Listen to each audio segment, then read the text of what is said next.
Entonces la pregunta que tengo ahí es que se puede hacer de diferentes maneras, pero esta es una manera de hacer la pregunta. Si la Biblia enseña que la mujer puede ejercer el oficio o tomar la responsabilidad bíblica de ser un pastor. También el pastor, hay sinónimos en las escrituras como anciano o obispo, y cuando use la palabra pastor, anciano o obispo, los voy a usar como sinónimos, aunque cada uno resalta una área del ministerio pastoral, pero en el Nuevo Testamento esos se usan para referirse a ese mismo oficio. Hay mucho que se puede decir, pero en el tiempo que se me ha dado, vamos a intentar de cubrir un poco de eso, que es lo que la Biblia enseña cerca de este ministerio, oficio de pastor, anciano y obispo, y si la Biblia enseña que una dama, una mujer puede ejercer esto y ser la voluntad perfecta de Dios, lo que Dios desea que se lleve a cabo para la iglesia, y que la iglesia sea una iglesia sana, saludable y bajo la perfecta voluntad del Señor. Creo que sería bueno hablar de dos posturas. Se puede decir mucho de nuevo, pero voy a hablar generalmente para introducir estas dos posturas.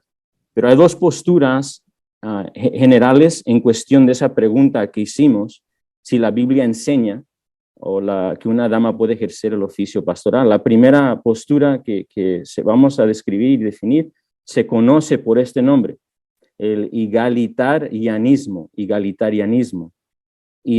la postura en un resumen general y corto es esto: el varón y la mujer son iguales en el valor ante Dios, que ninguno es mejor que el otro, y no hay diferencia en los roles y los papeles que tiene el varón y la mujer, sea en su matrimonio o sea en la iglesia. Okay? Es iguales sin diferencias, iguales en valor ante el Señor. Ambos fueron hechos en la imagen y semejanza de Dios, por lo tanto tienen el mismo valor. Los dos son pecadores, necesitan salvación por medio de Jesucristo, ninguno es mejor que el otro. Y también no hay roles diferentes. No, la dama puede ser líder, el varón puede ser líder, los dos pueden ser líder. Se entiende que también eso es igual y no hay diferencias. Esa posición de nuevo se llama el egalitarianismo, o a veces, dependiendo qué artículo lea o qué libro de teología usted lea, también a algunos le llaman el igualitarianismo, hablando de una postura. La otra postura, cuál es la que guardo y creo que es lo que enseñan las escrituras y guarda el pastor Natán y la congregación, porque es lo que vemos en las escrituras, es el complementarianismo. Y esto dice que el varón y la mujer son iguales ante Dios, tienen el mismo valor, ambos fueron hechos a la imagen y semejanza de Dios. Ninguno puede ser salvo de otra manera, ninguno es mejor que el otro, pero hay roles distintos, hay papeles distintos entre el matrimonio, entre la familia, entre el hogar, entre el varón y la dama, y uno funciona como líder y otro como ayuda idónea, y ambos se complementan, trabajan juntos en armonía en esos roles distintos. Son iguales con diferencias, y se complementan por el diseño intencional de Dios. Y eso se va a manifestar, se va a ver en el matrimonio y en la iglesia local. Y ese es el complementarianismo, ¿verdad? Y eso puede ser, de nuevo, podemos elaborar mucho más, pero por lo menos esas son las posturas. Hay una cita que me gusta por el R.C. Sproul, es un poquito más larga que esta, pero este es el corazón de ello, y es simplemente esto. Está diciendo R.C. Sproul en su libro de teología que todos somos estudiantes de teología, todos como cristianos estamos estudiando quién es Dios y qué es las doctrinas de Dios y las enseñanzas del evangelio. La idea es que cada persona, usted y yo, lo estamos haciendo. No es si vamos a estudiar quién es Dios, si vamos a tener opinión sobre Dios, más bien es si vamos a tener una opinión correcta o incorrecta, bíblica o no bíblica, ¿Vamos a creer lo que dice las Escrituras o vamos a tener una opinión diferente a lo que dice las Escrituras? Y esta cita me gusta porque resume esto. Y dice, no se trata si vamos a participar en la teología, es una cuestión de si nuestra teología es sana o no es sana.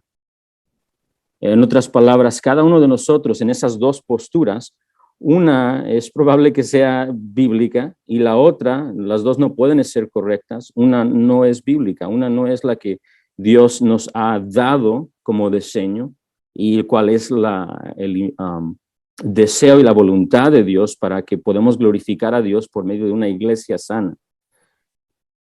Entonces, nuestro deseo como estudiantes de las Escrituras, como ya hablamos, una de las cosas que compartimos Natán y yo, y estoy seguro con ustedes varones, es que nosotros deseamos con todo nuestro corazón honrar a Jesucristo y someternos a su reino, someternos a su señorío. Y como Cristo es la cabeza de la iglesia, es decir, Él es el dueño, Él es el que es el amo, es el pastor, el príncipe de pastores, dijo el apóstol Pedro. Nosotros nos sometemos a su liderazgo. Y ese liderazgo y su voluntad va a ser expresada por las Escrituras. Es la voluntad de Dios se expresa más perfectamente en las Escrituras. Los reformadores tenían un dicho que se hizo un poquito más famoso con B.B. Warfield. Y el dicho es esto, la cita es esta. La palabra de Dios o la Biblia es la palabra de Dios de tal manera que cuando la Biblia habla, Dios habla. Cuando las Escrituras dicen, Dios dice.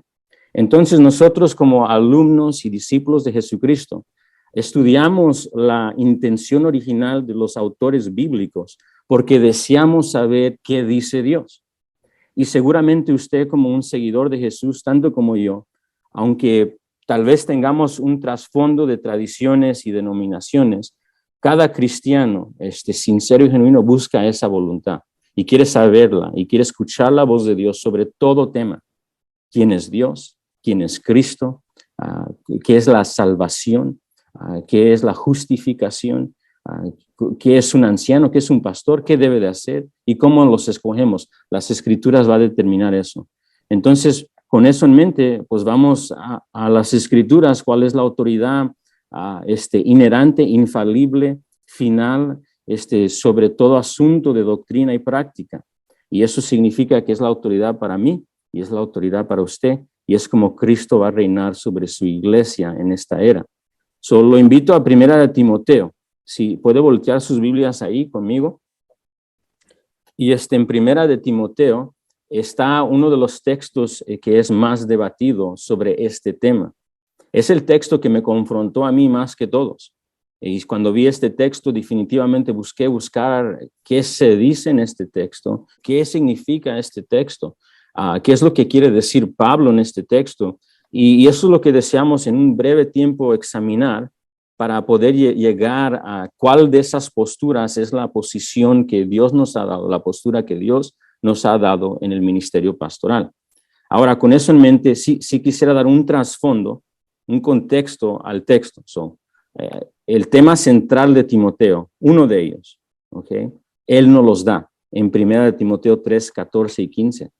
Y lo invito a ese texto. Y si usted acostumbra a subrayar sus Biblias, ese sería un texto muy importante para entender el propósito por cual Pablo le escribe a Timoteo, este pastor misionero. Y Pablo le escribe y le va a decir literalmente por qué le escribe, el propósito de la carta. Y debe de ser entonces el propósito en cual nosotros entendemos lo que Pablo está diciendo. Y con eso en mente vamos a leer eso en el versículo 14 y 15. Y no sé si a uno de ustedes varones me hace un gran favor, el que desea leerlo en voz alta, alguien que pueda leer el versículo 14 y 15 de 1 Timoteo 3. Escribo estas cosas esperando ir a verte pronto, pero en caso de que me tarde, te escribo para que sepas cómo debe conducirse uno a la casa de Dios, que es la iglesia de Dios vivo, columna y sostén de la verdad. Indiscutiblemente grande es el misterio de la piedad. Él fue manifestado en la carne, vindicado en el espíritu, complementado por ángeles, proclamado entre las naciones, creído en el mundo, recibido arriba en gloria. Gracias. Lo que usted terminó leyendo parece ser que es una de las confesiones más tempranas que tiene la iglesia primitiva, pero queremos enfocarnos por el momento en nuestro tema, en esos dos versículos que leyó usted, Eduardo, donde vemos la intención y el propósito, uno de ellos, cuál es grande para Pablo. Y dice Pablo que él tiene esperanza de verlo pronto, pero antes que lo vea, le dice, te escribo estas cosas, ¿verdad? En el versículo 15 dice para, y esto significa que es el propósito de la carta, por lo menos uno de ellos, para que sepas cómo conducirte, y mire esto, la casa de Dios.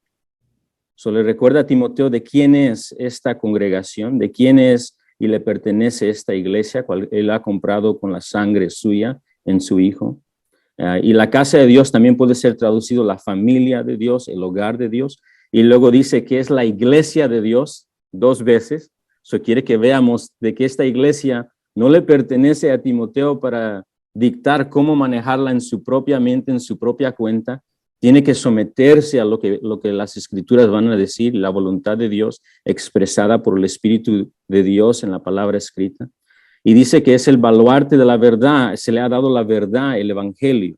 Ahora hay mucho más que decir, pero por el momento, uno de los puntos grandes de Primera de Timoteo, esta carta pastoral, en un contexto pastoral, con deberes pastorales, de cómo una iglesia debe de conducirse, la iglesia de Dios es esta, es la administración de la iglesia de Cristo, ¿verdad? Cómo él va a dirigir el ministerio pastoral, cómo el evangelio se va a expandir. No tengo un tiempo de ir por el bosquejo de todos estos 6 capítulos en Primera de Timoteo, pero el primer capítulo se trata del evangelio de Cristo. La iglesia se le ha dado este testimonio glorioso del perdón de pecados en Jesucristo. Y por lo tanto, el capítulo 1 inicia con lo más importante. La iglesia tiene el evangelio de Cristo. Y luego el resto se va a tratar de cómo la iglesia que tiene este evangelio debe de vivir y conducirse en luz de esto. En otras palabras, debe de ser de una iglesia saludable y sana que representa a Cristo en palabra y hecho. Por lo tanto, debe de ser una iglesia que es administrada por Cristo y le va a dar las instrucciones de cómo se debe de ver esta administración.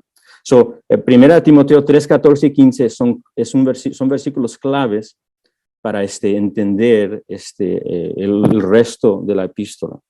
Ahora, en el capítulo 2, lo podemos voltear ahí, por favor. En el capítulo 2, el tema grande del capítulo 2, el punto, por decir, dominante del capítulo 2, es la oración y la orden en la iglesia, que ambos van juntos. Él va a hablar de la orden y la oración en la iglesia. Y él inicia en el capítulo 2, versículo 1 a 10, hablando de que la iglesia local debe de ser una iglesia que ora. ¿Okay? Debe de ser una iglesia que es conocida por orar por todo tipo de hombre, incluso los emperadores, incluso sus líderes, cual en este contexto están persiguiendo a la iglesia. Aún ellos, dice ellos también, que la iglesia sea conocido por una iglesia que ora por sus enemigos y todo tipo de personas. Ese es el versículo 1 y 10. Y luego va a empezar a hablar en el versículo 9 y creo que es 8 y 9, que empieza a hablar un poco del varón y cómo él está orando en la iglesia, y luego la dama en cómo ella se está conduciendo dentro del contexto de la asamblea.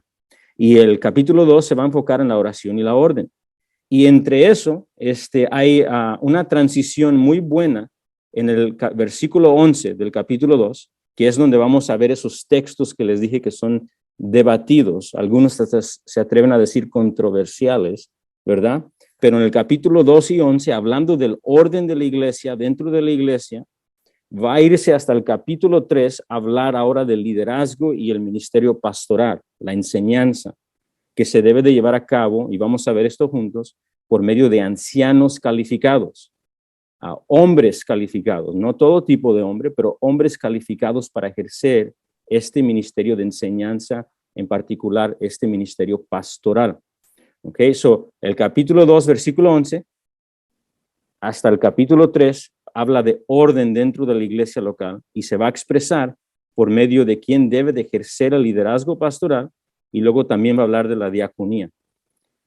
Con eso en mente va a hablar de este orden específico en medio de un, parece ser, desorden que estaba ocurriendo en Éfeso. Y Pablo va a dirigir ese desorden y ahí es donde surge esos versículos sobre los roles y los papeles de la dama y la mujer. Vamos a ver ese texto debatido y aquí hay una sección del versículo 11 y 15. 11 y 15. Ahora, le digo de antemano, hermanos, que el versículo 13, 14 y en particular el versículo 15, es uno de los versículos más interesantes, yo pienso, en cuestión de qué significa Pablo cuando dice en el versículo 15 sobre la mujer será salva por medio de esto. ¿Qué significa eso? Y nosotros por lo menos sabemos que no está hablando de la salvación del juicio venidero. Él ya ha establecido la justificación por la fe en el capítulo 1, lo establece en el libro de Romanos, so no puede significar eso, pero por el momento sí voy a reconocer que ese texto es difícil de interpretar y no vamos a enfocarnos ahí hoy del versículo 13 y 15 porque vamos a enfocarnos en esos textos debatidos en cuestión del tema. Pero seguramente tal vez en otro tiempo el pastor Natán puede hablar más de esos textos y compartir las posturas diferentes del versículo 15. Pero por el momento, sí vamos a cubrir el versículo 11 y 12, donde él da una restricción en la enseñanza. ¿Okay? Da una restricción en la enseñanza. Y el versículo 11 y 12, no sé si otro varón se anima a leer el capítulo 2, versículo 11 y 12. Que la mujer aprenda calladamente con toda obediencia. Yo no permito que la mujer enseñe ni que ejerza autoridad sobre el hombre, sino que permanezca callada. Muchas gracias, hermano. Muchas gracias. Quiero que vea algunas cosas. ¿Okay? Vea en el versículo 2 un imperativo, es un mando, un mandamiento, dado a Timoteo y a la iglesia local de Éfeso. Y dice, no permito a la mujer enseñar. ¿Okay? Ahora, lo demás que va a ver en subrayado en amarillo, es como que está usando diferentes maneras de decir lo mismo. ¿Okay? Pero el punto central se encuentra en el versículo 12, así que no nos perdamos en los otros, todos los otros verbos y están juntos, pero es para explicar este punto del versículo 12, que él no permite la mujer enseñar. Ahora, cuando él habla que aprenda en silencio, toda sujeción ni ejercer dominio sobre el hombre, estar en silencio, él quiere que la dama aprenda, pero está dando una restricción que ella no enseñe de alguna manera. Más al rato, si Dios nos da tiempito, vamos a hablar un poco, que esto no, obviamente no significa que no va a enseñar a nadie, ¿verdad? En Tito 2 dice que las damas o las mujeres ancianas enseñan a las más jóvenes. So, hay ministerio y enseñanza y discipulado. También podemos leer Corintios y vemos que las damas hay diferentes maneras de qué significa profetizar, pero las damas están profetizando en la iglesia local. So, definitivamente están hablando del Señor, pero hay una restricción aquí. Entonces la pregunta llega, ¿cuál es esa restricción? Tiene que ver con aprender en silencio, y eso tiene que ver con un tipo de actitud de sumisión. Por lo tanto, dice toda sujeción, y esto funciona para explicar qué es lo que significa silencio. Silencio no significa no hablar, es una actitud de sometimiento. Y luego dice, y ni ejercer dominio sobre el hombre. De nuevo, esto implica sometimiento, reconociendo un rol. Eso es la idea. Y de nuevo, estar en silencio, que es la misma palabra en el lenguaje original de aprender en silencio. So, definitivamente tiene que ver con reconocer un tipo de liderazgo dentro de la iglesia local y tiene que ver que reconocer un tipo de liderazgo en cuestión de la enseñanza. So, quedémonos con eso en mente. Es interesante que cuando él dice no permito a la mujer enseñar, okay, es la palabra didasco, que significa instruir, explicar, a ejercer ese don de poder instruir en el evangelio y dar enseñanza. ¿verdad? Explicando las escrituras. Se repite de nuevo, y Pablo lo hace intencionalmente, cuando él habla de la orden en cuestión del liderazgo bíblico en la iglesia. Cuando él habla de los ancianos, los obispos, los pastores, que sirven como sinónimos, en el capítulo 3, voltea ahí conmigo. En el capítulo 3, mire esto.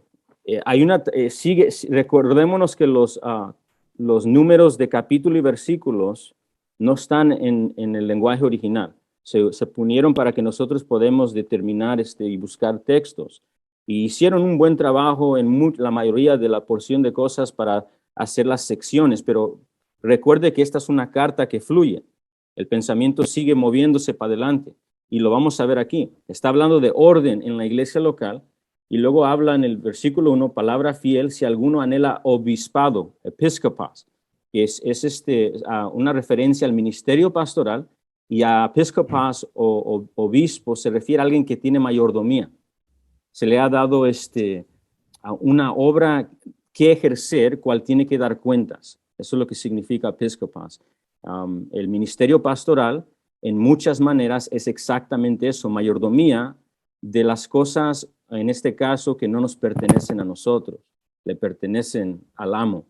Y él usa esa frase para hablar del ministerio pastoral y la repite de nuevo. Dice, pero es necesario que el episcopos, el obispo, el pastor, el mayordomo en cargo del ministerio pastoral, y luego dice las calificaciones, cómo Timoteo va a reconocerlos. Y va a ser irreprensible, marido de una sola mujer, sobrio, prudente, decoroso, hospedador, y note esto, muy importante, apto para enseñar. Lo mismo que dijo anteriormente, lo mismo que la mujer no puede ejercer. Y ya hablamos de que la mujer no es que no va a enseñar, pero definitivamente hay una restricción donde le está diciendo Pablo que tiene que ver su sujeción y una actitud de sometimiento a algo y a alguien. Si usted se pregunta qué es ese algo o alguien, es una buena pregunta. Él lo contesta en el capítulo 3. El oficio, el ministerio pastoral. Está hablando de las calificaciones de ancianos y pastores. Uno de ellos es que tiene que tener la habilidad de enseñar y ser enseñado. Tiene que tener el don de poder desarrollar enseñanza y también tiene que ser enseñable. Y eso son unas calificaciones de anciano y pastor. Entonces, con eso en mente, vemos aquí que hay una restricción en los maestros de la iglesia cuando se trata de el ministerio pastoral, cual va a incluir enseñanza pública en la iglesia local a varones y damas. ¿Okay? Y es muy probable que esto no es simplemente una restricción, se entiende por muchos estudiantes de la palabra, y yo lo creo así también, que es una corrección. En otras palabras, es muy posible que en la iglesia de Éfeso había ese desorden. Había un cambio de papel.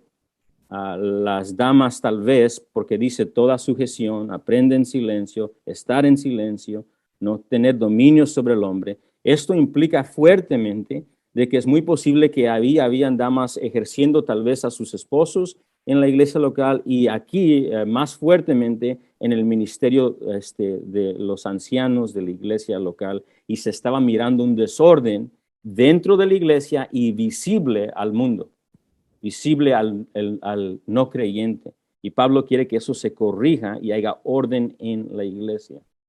Hay una restricción específica a las hermanas creyentes en la iglesia de Éfeso de no tomar la responsabilidad y autoridad eclesiástica de liderazgo pastoral.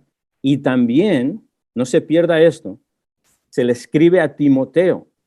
Por lo tanto, es una instrucción a que Timoteo no deje que esto suceda en la iglesia de Dios, la familia de Dios, el hogar de Dios. Eso es su responsabilidad, enseñarlo, explicarlo y no permitirlo.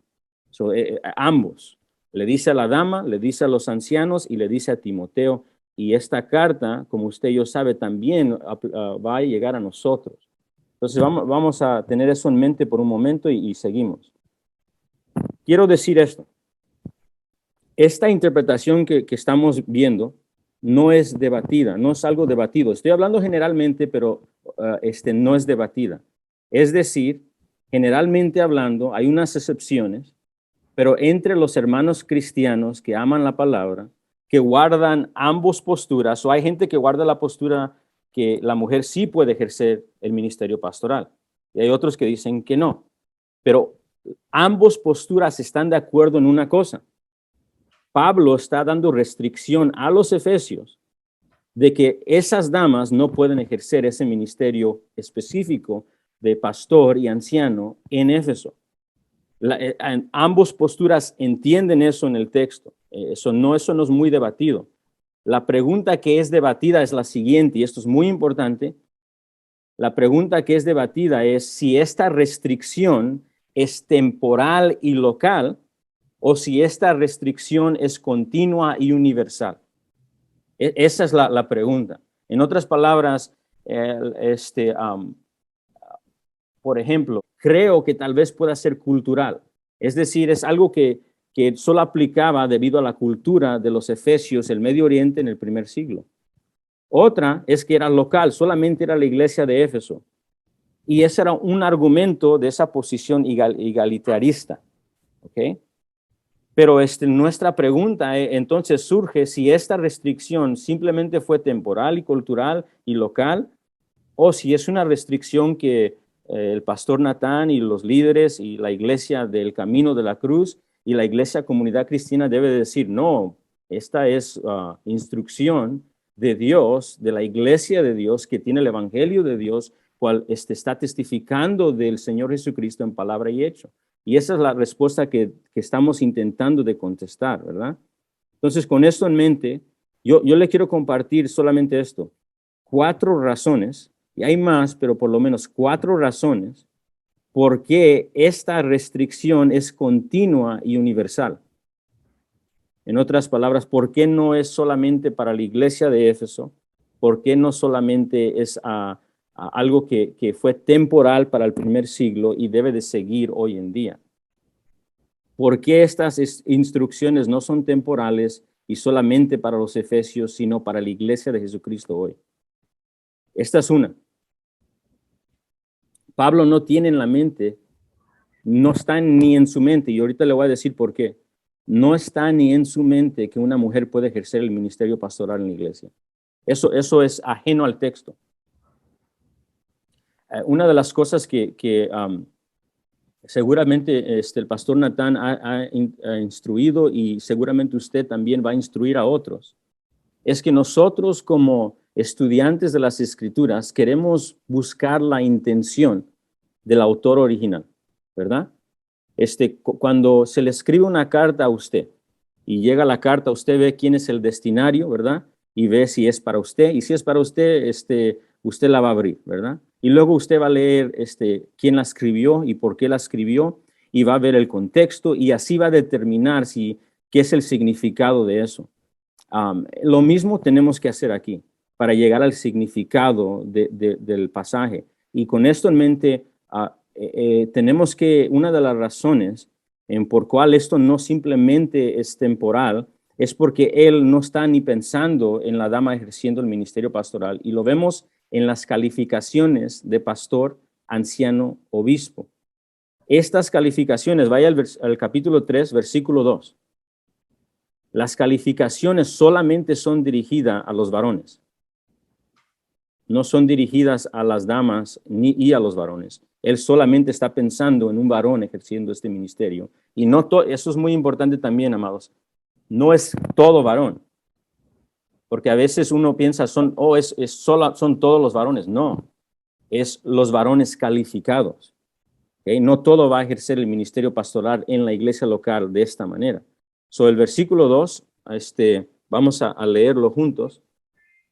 Dice, pero es necesario que el obispo, el episcopos, el pastor o el anciano, sea irreprensible, y luego escuche esto, marido de una sola mujer. Podemos elaborar más, pero por el momento podemos entender que esto es un varón en cual estamos hablando. Entonces, una de las cosas que quiero que veamos es que Pablo no tiene en mente que este oficio se le puede entregar a una dama en la intención original del autor. No volteen ahí, pero si quieren tomar un apunte, Tito 1, 5 al 6. En Tito 1 hay calificaciones pastorales. Pablo le escribe a Tito, a un pastor misionero en la isla de Creta, y de nuevo le da calificaciones para establecer ancianos en la iglesia local. Y les dice de que una de las calificaciones debe de ser que es marido de una sola mujer. So, de nuevo vemos que estas calificaciones van en Creta y también van aquí en Éfeso. Están en Éfeso y están en la isla, para decirlo de esa manera. Y de nuevo, Pablo ni tiene en mente que la dama va a ejercer este oficio. No está en la intención original de Pablo. Y también no vamos a voltear ahí, pero le animaría a que hoy usted leyera 1 Corintios 14 y de nuevo vemos que Pablo al final del capítulo 14 habla de un liderazgo en la iglesia local donde el varón está ejerciendo ese liderazgo y hay restricción a la dama. No significa que ella no va a hablar, pero hay una restricción. Y uno se pregunta, ¿cuál es esa restricción? Y vemos ese nuevo tema que Pablo no tiene en mente de que una dama va a ejercer el ministerio pastoral. So, por lo menos, cualquier postura que guarden nuestros hermanos en Cristo, cristianos, por lo menos tenemos que aceptar que Pablo no tiene en mente ni en ninguna manera que una dama va a estar ejerciendo este ministerio pastoral. No lo tiene en su mente. La segunda razón es que Pablo nos dice que esta restricción específicamente nos dice que no es temporal y cultural. La segunda es esta, hermanos, Pablo nos dice que esta restricción no es temporal y cultural cuando nos presenta su caso en base de las escrituras y la orden de la creación.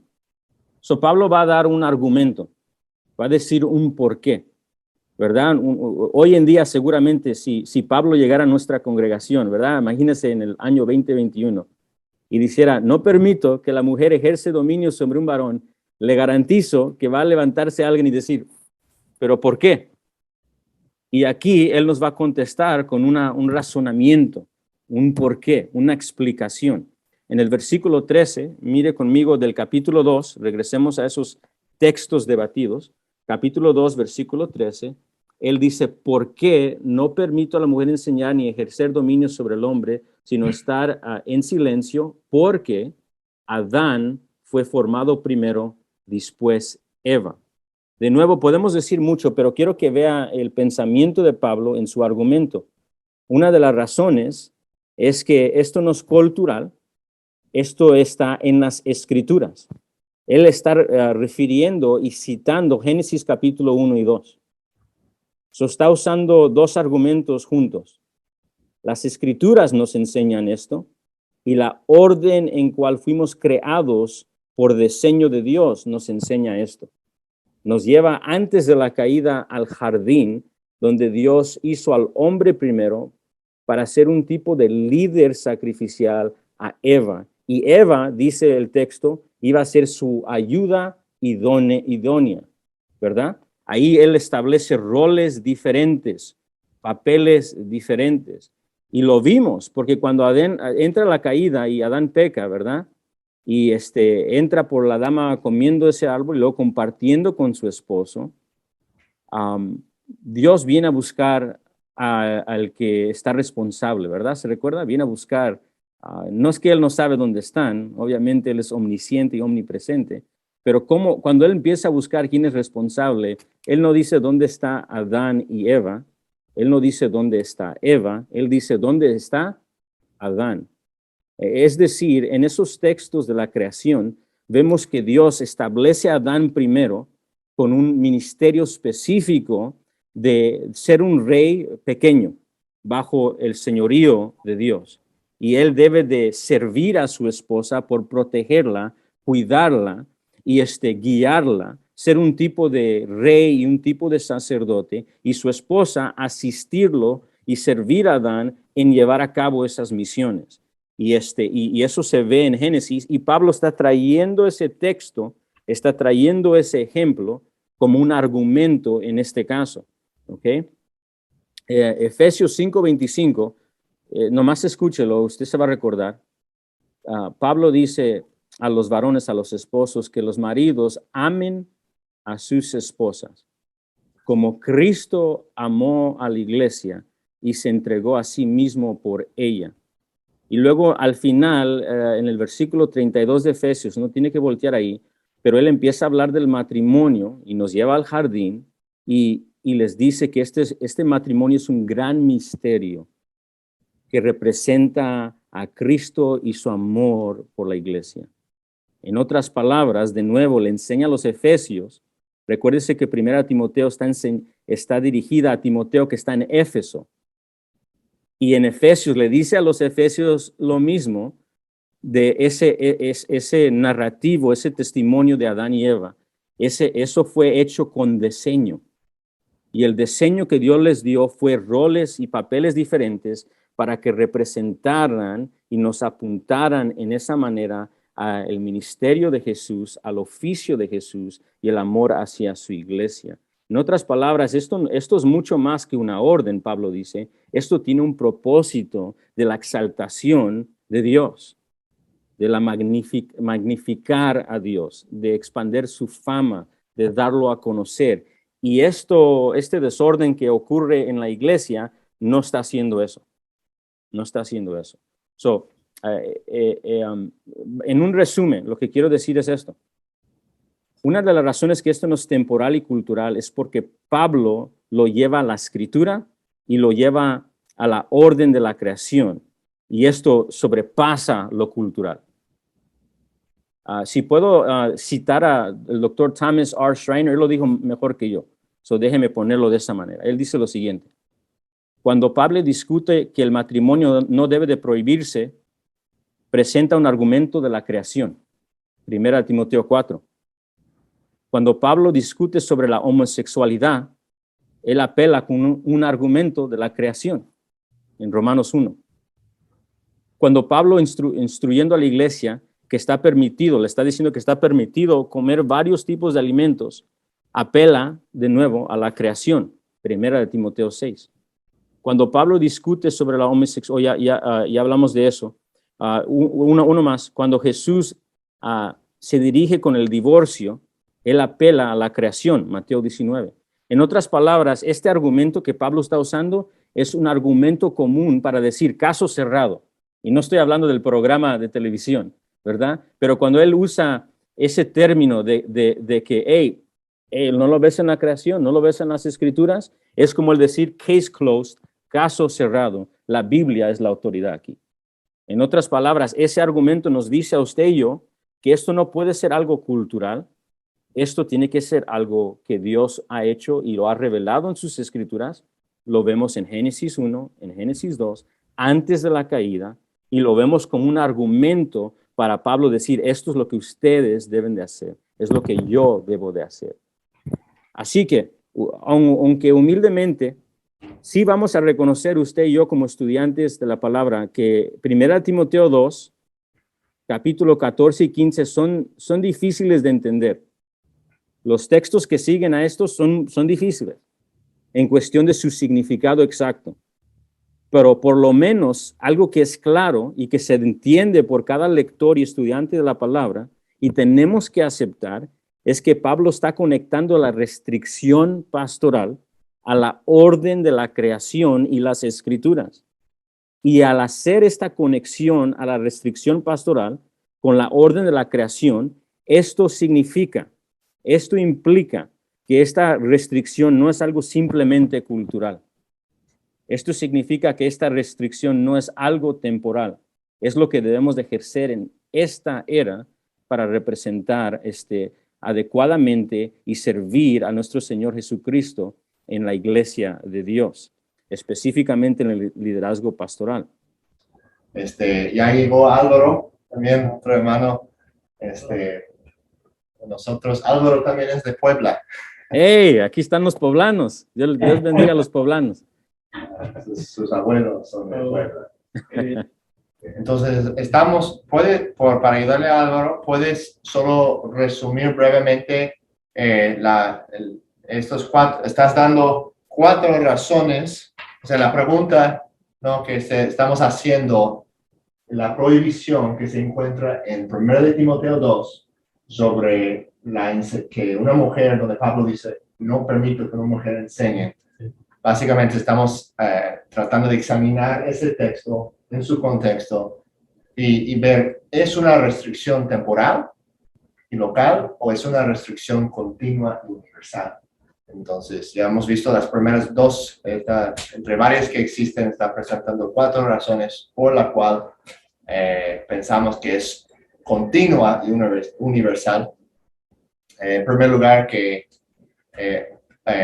Pablo, por el contexto, no tiene en la mente que una mujer puede ejercer el pastoreo en la iglesia local, porque habla de los requisitos de un pastor, ¿no? Siendo un marido de una sola mujer. Y la segunda razón fue sobre la creación, que Pablo nos dice que esta restricción no es temporal y cultural cuando presenta su caso en base a las escrituras y la orden de la creación. Entonces, básicamente ahí vamos. Algo que agregarías, perdón, David, estoy tratando de resumir rápidamente. You did it better than I did. Lo hiciste excelente. Gracias. Y gracias, Pastor Natán. Estamos en 1 de Timoteo 2, ¿verdad? Sí, así es. Estamos en 1 Timoteo 2 y estamos cubriendo el versículo 11 y 12 y en adelante, en particular, entrando al capítulo 3. Y hay una tercera razón por la restricción, por qué nosotros entendemos que esta restricción al ministerio pastoral para la dama no es solamente algo temporal y local para los efesios, sino es algo que nosotros también debemos de continuar para honrar a nuestro Señor Jesucristo y sus propósitos en hacer esto. Y la tercera es esta. Pablo específicamente nos reafirma, nos dice de nuevo que estas instrucciones a la iglesia de Éfeso acerca del liderazgo pastoral masculino son continuas y universales a la iglesia de Cristo, toda la iglesia. Voltea al capítulo 3, versículo 14 y 15, donde vimos el tema grande, uno de los temas principales y los propósitos, vamos a llamarlo el propósito, la intención de Pablo en la carta. 1 Timoteo 3, 14 y 15, escuche lo que dice el apóstol. Esto te escribo, es la carta, aunque tengo la esperanza de ir pronto a verte, para que, si tardo, y para que explica un propósito e intención, sepas cómo debes conducirte en la casa de Dios. Note que la casa de Dios no es solamente Éfeso. Note que la casa de Dios es la iglesia de Corintio, la iglesia que está en Creta, la iglesia de Tesalónica, la iglesia, el Camino de la Cruz, la iglesia Comunidad Cristiana de Tacoma. Es la iglesia de Dios. Eso es lo que está diciendo Pablo. No está diciendo, te escribo para que sepas cómo conducirte en la iglesia de Éfeso. Está diciendo la iglesia de Dios. Y luego lo repite porque quiere que Pablo entienda que esto no es, él es un mayordomo, es un episcopos. Tiene que dar cuentas al amo. Y le repite que es la iglesia del Dios viviente, el que vive hoy, está observando hoy, conoce hoy, ejerce autoridad hoy, columna y baluarte de la verdad. En otras palabras, Pablo aplica esta regla a la iglesia del Dios viviente, no solo a la iglesia de Éfeso. Y vemos una restricción similar también en lo de los corintios. Lo voy a leer 1 Corintios 14, 34 y lo apunta ahí para estudiarlo más. Pero 1 Corintios 14, 34, el contexto es un poquito diferente, pero hay similaridades. Y le dice a los corintios, otra congregación cercas, las mujeres guarden silencio en las iglesias, plural, en las eclesias más de una, las asambleas, porque no le es permitido hablar, antes bien que se sujetan, como dice, mire esto, la ley. Y hay también más cosas que decir ahí. Yo creo que cuando dice la ley, recuérdese que la ley, la Torá, es referencia a los 5 libros del Antiguo Testamento. No solamente dependiendo del contexto, a los 10 mandamientos, pero la Torá, los judíos ven los 5 libros.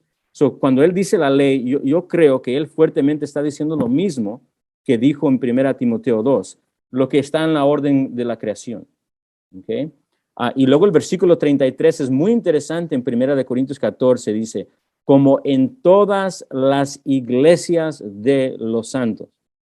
Eso significa la iglesia que se encuentra en Corintio, la asamblea que está en Tesalónica, las iglesias que están por los Efesios, significa las 7 iglesias en Asia, significa el camino de la cruz, el camino a la comunidad cristiana de Tacoma, significa la iglesia del Dios viviente. En otras palabras, al Pablo decir esto, está diciendo no solamente es cultural, no solamente es temporal, no solamente es para los efesios, esto es para la iglesia que le pertenece a Cristo.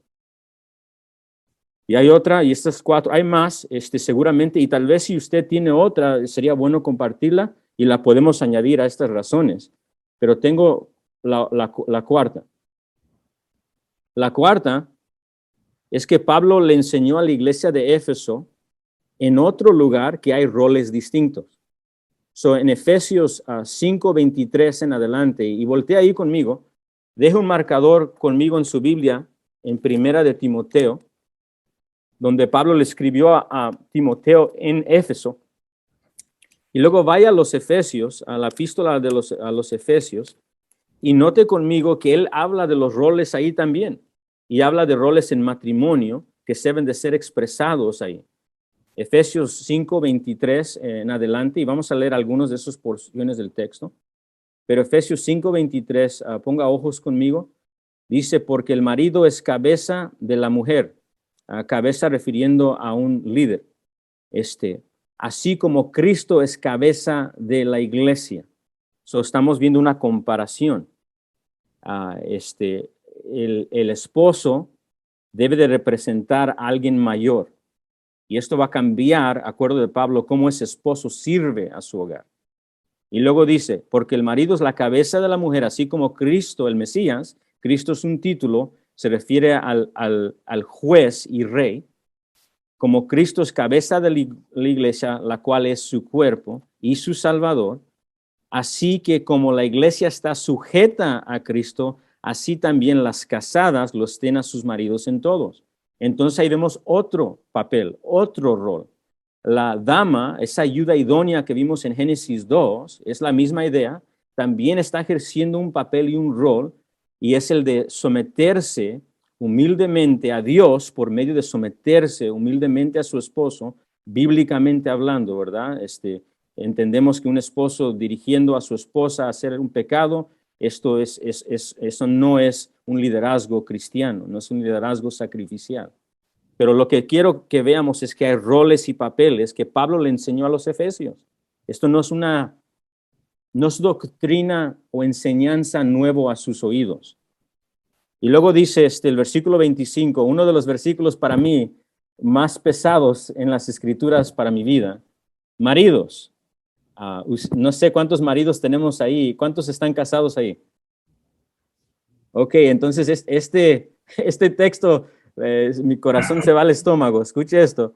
Maridos, David, amad a vuestra esposa, Gladys. Esto es cómo lo vas a amar. Como el Mesías, el Salvador, el juez, amó a su iglesia, y lo va a explicar más para que no perdamos lo que él dice en cómo debe de verse ese papel de liderazgo. Y se entregó a sí mismo por ella. Este es un liderazgo sacrificial. Es un juez, la segunda persona de la Trinidad, tomándose carne y hueso, lavando los pies de sus discípulos. Y luego esos discípulos, no siendo fiel a él, cuando vienen a arrestarlo, se van todos. Y él muere por ellos, por amor a ellos. Ese amor sacrificial es el tipo de liderazgo que se debe de ver en el matrimonio por el esposo.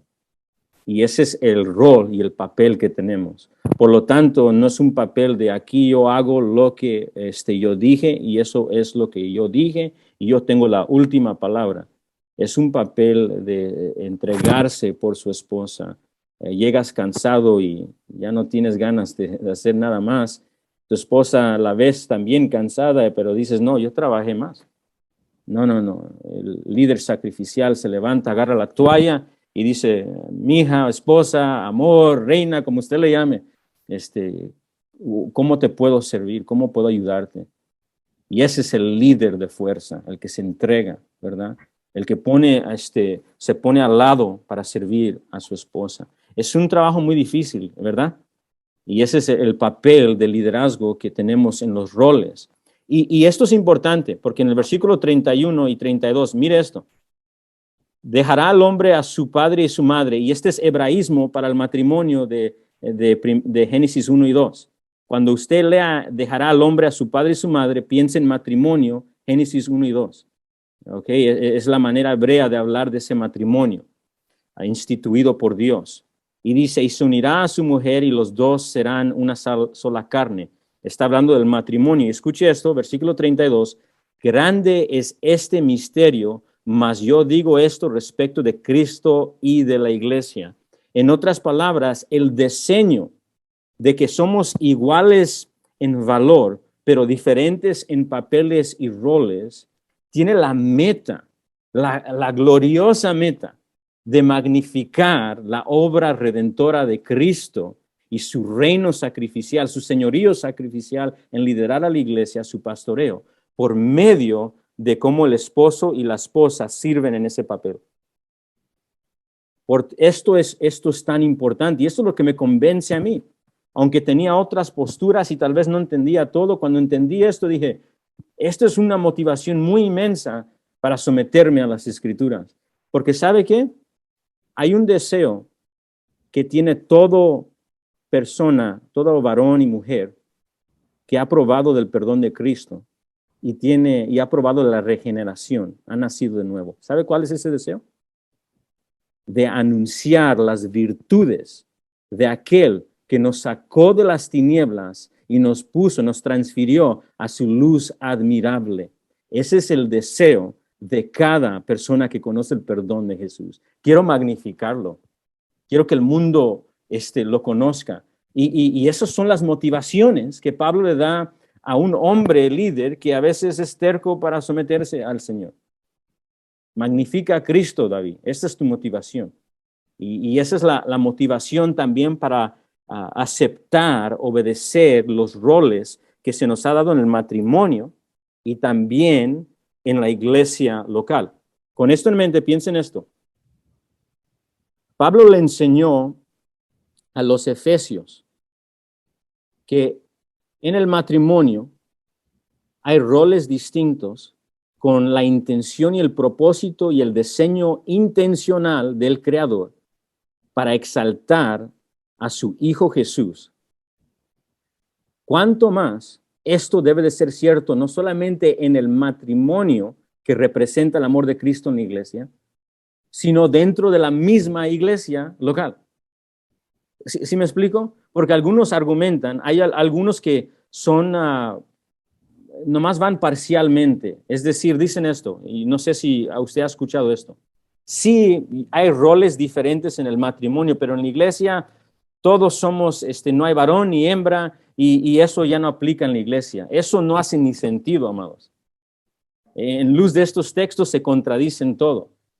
Cuando Pablo dice en la otra epístola acerca de que no hay varón y hembra, está hablando de la salvación, está hablando del valor en cuestión y la necesidad que tiene el varón y la mujer. No, eso no hay diferencia. Ambos son pecadores, ambos necesitan salvación. Ninguno es mejor que el otro. No está hablando de los roles dentro del matrimonio y no está hablando de los roles dentro de la iglesia. Así que hay algunos que quieren argumentar así, pero eso no hace sentido porque si el matrimonio debe de representar este amor de Cristo a la iglesia, esta sujeción, ¿cuánto más la misma iglesia? Esto es así la idea y el pensamiento de flujo, el flujo de pensamiento del apóstol. Esas son las 4 argumentos, y hay más, pero por lo menos por el tiempo son 4 que tenemos. De nuevo, hay 2 posturas. Generalmente hablando, en cuestión si la dama puede ejercer el ministerio pastoral, en la iglesia local, o más bien, si la Biblia enseña que la dama puede hacerlo. La primera postura es esta: egalitarianismo. El egalitarianismo dice esto: el varón y la mujer son iguales en valor ante el Señor Jesucristo. Son hechos a la imagen y semejanza de Dios. Y no hay diferencia entre los roles y los papeles en el matrimonio o en la iglesia local. Son iguales sin diferencias. El complementarianismo es la posición y postura que le he intentado de convencer en las Escrituras. Dice lo siguiente: el varón y la mujer son iguales ante Dios. Son hechos a la semejanza, a la imagen y semejanza de nuestro Dios. Ambos son pecadores, ambos necesitan a Cristo. No, ninguno será aparte, será salvo aparte de la justificación mediante la fe solamente, en Cristo solamente, por la gracia de Dios solamente. Ninguno. ¿Okay? Pero hay roles y papeles distintos en el matrimonio y en la iglesia local, con la intención y diseño intencional de Dios para expresar y magnificar su nombre. Supremamente en Cristo entregándose por la iglesia, y esto viéndose en la iglesia y viéndose, expresándose en el matrimonio. La pregunta es esta: ¿cuál postura es bíblica y cuál postura no es bíblica? ¿Cuál postura es la que enseña las Escrituras? ¿Cuál es la postura que no enseña las Escrituras? No se trata, para citar a R.C. Sproul de nuevo, si vamos a participar en teología y doctrina. Eso no es la cuestión. Cada uno de nosotros tenemos una postura. La pregunta más bien es una cuestión de si nuestra teología o nuestra doctrina o nuestra postura es sana o no sana, o correcta o no correcta. Y nosotros como siervos fieles de Jesús queremos buscar cuál es la postura de Dios, pues Él es el gobernante de su iglesia y Él sabe lo que es mejor para su iglesia